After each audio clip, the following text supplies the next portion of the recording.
That would have been hard for you last year, right? If I would have went at twice the speed, that wouldn't have worked, okay? But you've already taken chemistry, so if I give you that exam, I bet you guys would at least get a C on it, okay? It's not that difficult. The AP tests are much harder, but they'll prepare you better. But again, what's the odds of you, I just want to be upfront, what are the odds of you getting a 4 or a 5? Not that high. But you'll be much better prepared when you take college chemistry, okay?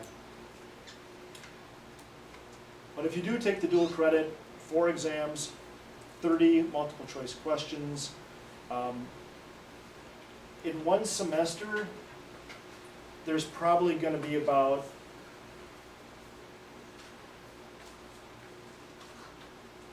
in one semester there's probably going to be 6 or 7 chapter tests.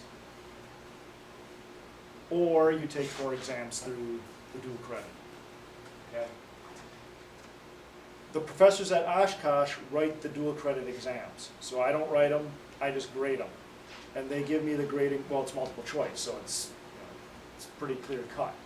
The chapter tests, those have multiple choice and free response, and I know how to grade the free response from the AP because they give you a special key as to what gives points and what doesn't give points. So, questions? Yeah? So, what if you do like the first semester dual enrollment, not the second semester? That's fine. People can do that. So, you Like don't, how do the tests work? so then second semester, I would be giving you the AP chapter tests, and and I'm going to teach everything like you're all taking the AP test. Okay, I'm not going to change my instruction. I'm going to teach you everything as if all of you are taking the AP test, because the exams from Oshkosh, at least the first one that I saw, is a lot easier. So I'm not worried about you not knowing the material from Oshkosh. It seems to be with you to me. Okay? What about like, so is there only 4 exams for the whole year? No, for semester 1. And then second semester you take their next 4 exams. Okay? But again, second semester, if you wanted to get that dual credit, then only at Madison it only gets you credit for Chem 104, it doesn't give you credit for Chem 109. And certain majors, like if you want to be a chemical engineer, you have to take Chem 109. Yeah. So doing the dual credit wouldn't do you any good if you go to Madison for the second semester. I know this is a lot of info, but you know, I do think it's, for some students, it's going to be a very good option and could save you a lot of money, because college ain't cheap, you know.